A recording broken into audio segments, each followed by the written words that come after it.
Assalamualaikum warahmatullahi wabarakatuh. Pertama-tama, marilah kita ucapkan puji dan syukur kehadirat Allah Subhanahu wa Ta'ala atas berkat dan rahmat karunia-Nya lah kita diberikan kesempatan untuk mengikuti seminar rancangan aktualisasi saya yang berjudul Optimalisasi Sistem Sarana Laboratorium Berbasis Digital di Fakultas Keperawatan Universitas Syekh Kuala.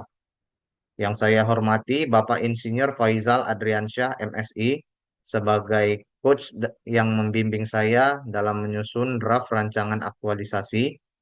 Yang saya hormati Ibu Dr. Nurse Marlina Eskep, MKep SPMB, selaku mentor yang membimbing saya dalam menyusun draft rancangan aktualisasi di institusi saya bekerja.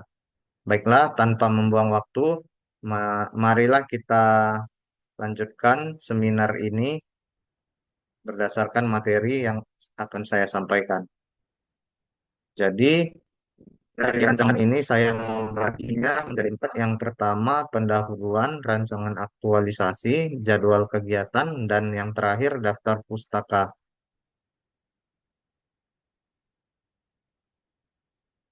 Nah, selanjutnya ada latar belakang. Hal-hal yang melatar belakangi saya untuk melakukan aktualisasi ini, yaitu ada pada Undang-Undang Nomor 20 Tahun 2023 tentang ASN. Yang kedua, Surat Edaran Menpan RB Nomor 20 Tahun 2021 tentang Core Value ASN.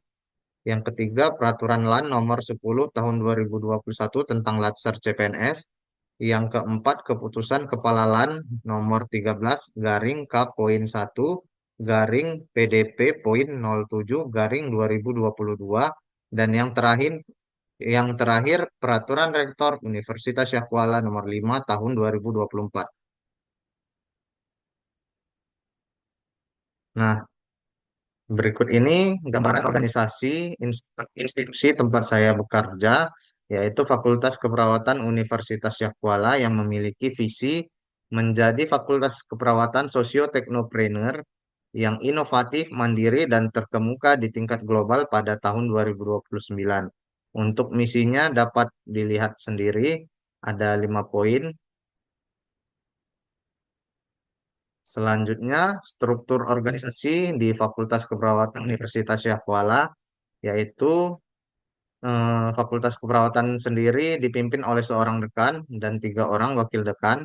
Dan alhamdulillah kebetulan Ibu Marlina ini atau mentor saya merupakan wakil dekan bidang umum dan keuangan. Selanjutnya rancangan aktualisasi. Nah, jadi di sini saya mengangkat ada 3 isu yang perlu dibahas. Yang pertama itu belum optimalnya sistem sarana pengelolaan laboratorium praktikum di Fakultas Keperawatan USK. Nah, kondisinya saat ini pengelolaan laboratorium itu masih dilakukan secara manual dan menggunakan kertas. Jadi saya rasa sangat kurang efisien dan menghambat pemahaman mahasiswa terhadap instrumen praktiknya. Yang kedua itu belum optimalnya sistem penelusuran buku perpustakaan berbasis bagian keilmuan di Fakultas Keperawatan USK.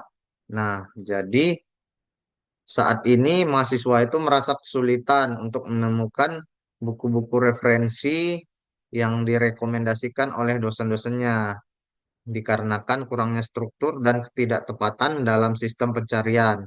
Yang ketiga itu belum optimalnya bahan ajar praktikum berbasis elektronik di Fakultas Keperawatan USK. Kondisinya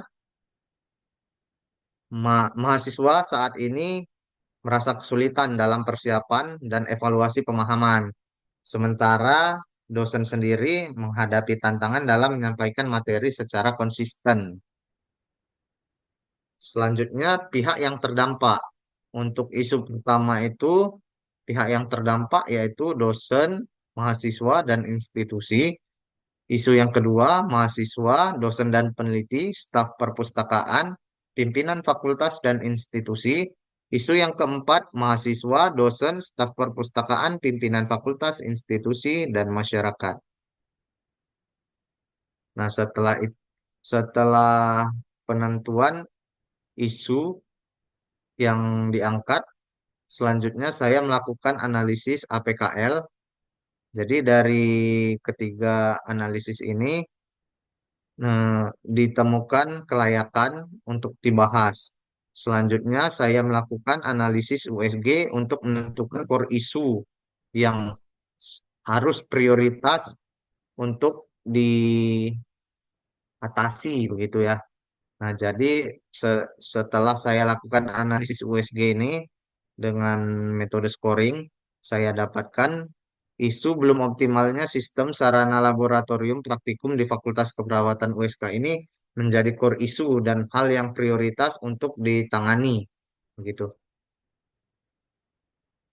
Selanjutnya, saya membuat diagram fishbone untuk menentukan penyebab dari masalah isu tersebut. Nah, jadi saya membuatnya dalam bentuk 4M, machine, man, method, dan material. Untuk mesin sendiri, belum tersedianya software atau fitur khusus. Untuk man, belum ada sosialisasi, belum adanya pelatihan. Untuk materialnya, instrumen belum memadai, peralatan belum lengkap, dan yang terakhir, methodenya belum ada SOP yang terstruktur dan prosedur yang tidak jelas. Nah, jadi dari masalah yang saya angkat tadi, maka saya memunculkan gagasan kreatif untuk mengatasi masalah tersebut dengan cara optimalisasi sistem sarana laboratorium berbasis digital di Fakultas Keperawatan Universitas Syah Kuala. Nah, jadi dari gagasan kreatif ini saya memunculkan 4 kegiatan inti. Yang pertama mengadakan FGD, yang kedua mengadakan implementasi kegiatan pembuatan web, yang ketiga, mengadakan sosialisasi web integrasi terintegrasi. Dan yang terakhir, mengadakan evaluasi kegiatan. Kegiatan pertama itu tahapannya berkoordinasi dengan penanggung jawab untuk praktikum, berkoordinasi dengan laboran terkait instrumen yang tersedia di laboratorium. Yang ketiga, menyusun draft daftar instrumen yang dibutuhkan. Nah, hasil ataupun output yang diharapkan itu yaitu daftar instrumen di laboratorium. Keterkaitan dengan agenda pelatihan ini terkait dengan manajemen ASN dan prinsip Smart ASN. Kontribusinya dapat dilihat sendiri dan nilai berakhlak yang berkaitan dengan kegiatan ini yaitu kompeten dan kolaboratif. Kegiatan kedua itu mengadakan implementasi kegiatan pembuatan web. Tahapan yang pertama membuat rancangan web terintegrasi, yang kedua menginput instrumen yang akan diorder oleh mahasiswa, yang ketiga uji coba secara mandiri. Hasil yang diharapkan tutorial order instrumen laboratorium untuk praktikum. Keterkaitannya itu tentang manajemen ASN dan prinsip Smart ASN, kontribusi visi misi terhadap organisasi dapat dilihat sendiri, dan terkait dengan core value yang terkait yaitu berorientasi pelayanan, kompeten, dan adaptif. Kegiatan ketiga mengadakan sosialisasi web terintegrasi. Yang pertama itu tahapannya membuat mini brosur atau untuk akses web. Yang kedua melakukan sharing informasi di sosial media. Yang ketiga sosialisasi langsung ke stakeholder secara sampling. Maksudnya secara acak begitu ya. Hasil atau output yang diharapkan yaitu dokumentasi, sosialisasi, dan media sosialisasi berkaitan dengan agenda pelatihan yaitu Smart ASN dan manajemen ASN. Untuk kontribusi visi misi organisasi dapat dilihat sendiri, dan yang keterkaitan dengan core value ASN itu nilai loyal dan harmonis. Kegiatan yang terakhir, tahapannya itu yang pertama membuat kotak saran dan kritikan melalui platform digital. Yang kedua melakukan analisis dari kritik dan saran. Yang ketiga, melakukan tindak lanjut dari kritik dan saran. Hasil ataupun outputnya, data dari hasil evaluasi. Selanjutnya, keterkaitan dengan agenda pelatihan, yaitu agenda ketiga tentang manajemen ASN dan Smart ASN, kontribusi visi misi organisasi dapat dilihat sendiri. Untuk core value yang terkait, yaitu akuntabilitas dan kompeten. Untuk selanjutnya itu ada jadwal kegiatan. Nah, ini jadwal kegiatannya masih estimasi.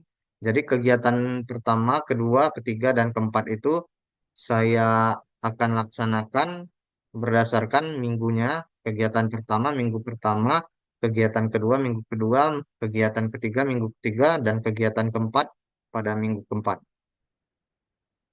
Ini akan saya sesuaikan di lapangan. Apabila ada perubahan, akan saya perbaiki.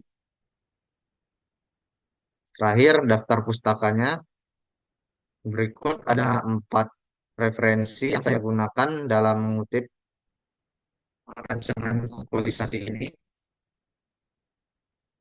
Mungkin demikian seminar pemaparan rancangan aktualisasi saya. Terima kasih. Saya kembalikan ke Bapak Faisal Adriansyah.